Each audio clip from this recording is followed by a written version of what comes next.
sa paggunita ng ika-10 anibersaryo ng 2016 Arbitral Award na nagdeklarang invalid ang 9-line claim ng China, mga kaalyadong bansa ng Pilipinas, kabilang ang Amerika at Japan, muling iginiit na walang legal na batayan ang labis-labis na pag-angkin ng China ng mga teritoryo sa South China Sea.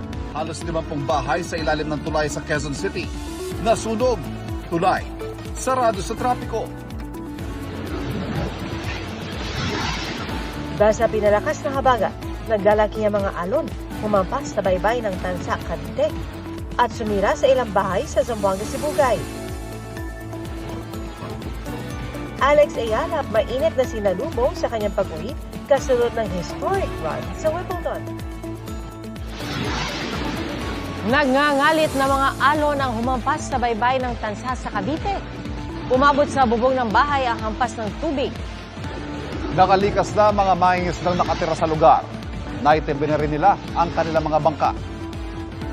Malalakas din ang mga alon sa dagat sa Payao, Zamboanga, Sibugay.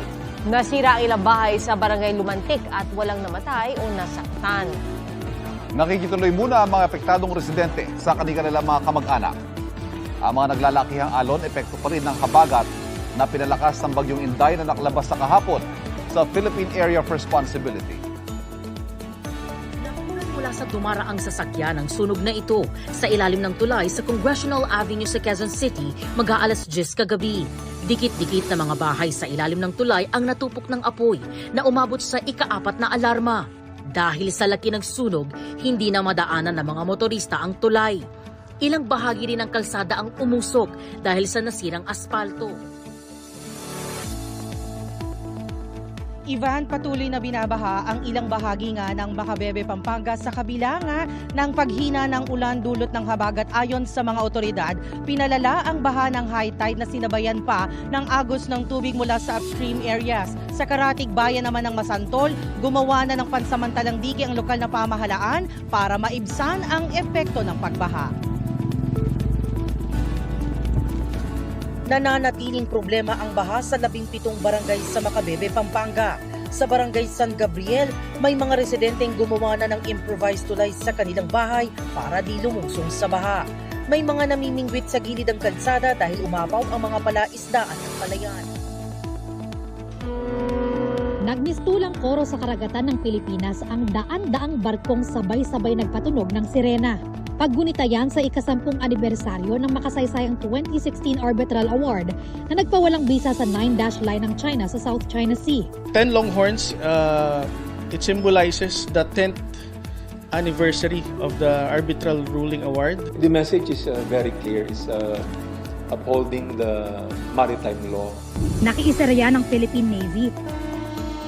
Sa Subic, kasama ng Philippine Navy ang National Mapping and Resource Information Authority o NAMRI. Sa batas ng Pilipinas at sa mata ng daigdig, Batanes ang pinakadurong probinsya sa hilaga ng Pilipinas at hangganan ng ating teritoryo sa norte. Malapit din ito sa Taiwan na may mga tribong nakahawigang kultura sa ating mga katutubong Ivatan. Pero kamakailan, lumabas ang ulat na may mga Chinese scholar na nagsabing natural geographical extension o karugtong ng Taiwan ng Batanes, kaya naman bahagi rin ito ng China. Hindi yan ipinagkibit-balikat ng mga taga-Batanes. Napabahala din ako sa ganitong maling narrative. Baka naman yun ay magiging basihan ng China na seryosuhin na i-claim ang Batanes na parte ng China through Taiwan. Hindi titigil ang mga Ivatan na or hindi i-accept yung mga ganitong pronouncement ng basta-basta. Kailangan labanan yung. Nanindigan din si Batanes Governor June Aguto na hindi na dapat questionin na bahagi ng Pilipinas ang Batanes. It's an absurd thing to even think about Chinese claiming Batanes as part of Taiwan or even part of China. This is well established by the Philippine archipelago and by history that Batanes is always and will always be part of the Philippines. Nagbabalik po sa Pilipinas si Alex Ayala matapos ng kanyang makasaysayang Wimbledon journey. Malatiasta ang pagsalubong kay Alex na dumating kanina pasado alas 11 ng umaga. Game na nakihalubilo si Alex sa kanyang fans, pati na sa mga batang atleta na matyaga ring naghintay sa kanya. Kabilang sa mga sumulubong sa kanya ang mga opisyal ng Philippine Olympic Committee, Philippine Sports Commission at Philippine Tennis Association. At bukas, nakatakdang mag-courtesy call si Alex kay Pangulong Bongbong Marcos. May bagong low-pressure area na binabantayan sa labas ng Philippine Area of Responsibility. Huling namataan ng LPA 1,800 kilometers silangan ng Eastern Visayas. Ayon sa Pag-asa, mababa ang tsansa nito maging isang bagyo sa susunod na 24 oras. Patuloy namang umiiral ang hanging habagat na magpapaulan sa malaking bahagi ng bansa.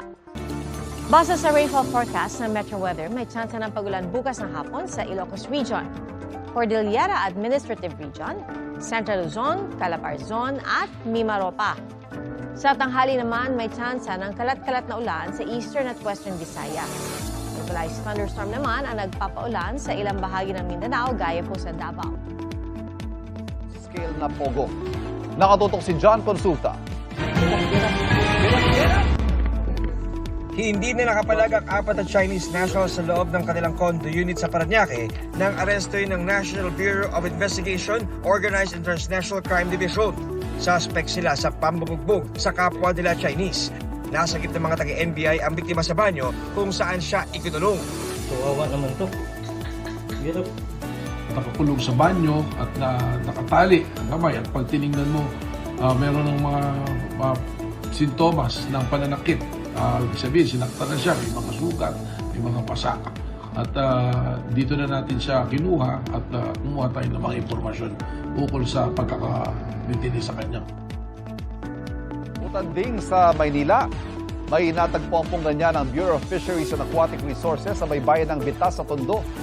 Ayon sa mga tauhan ng BIFAR, naagdas na nasa decomposition stage na ang female juvenile whale shark na nakita kanina madaling araw. Nakatakdang ilibing sa lugar ang batang butanding na hindi pa malinaw kung paano napadpad doon. Espesyal ang pagbisitang ito ni Defense Secretary Gilberto Teodoro sa Isla ng Pag-asa sa Munisipalidad ng Kalayaan. Lalo na ang pag-awit ng lupang hilirang kasama ang mga sibilyang nakatira sa isla at mga tropa ng gobyerno na nagbabantay sa teritoryong ito ng bansa.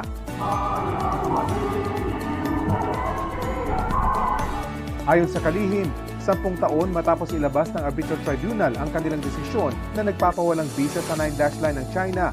Marami na anyang nangyari, pero marami pa ang kailangang gawin. Na-isolate ang China dito sa buong mundo. Secondly, namulat ang ating mga kababayan sa importansya ng karagatan.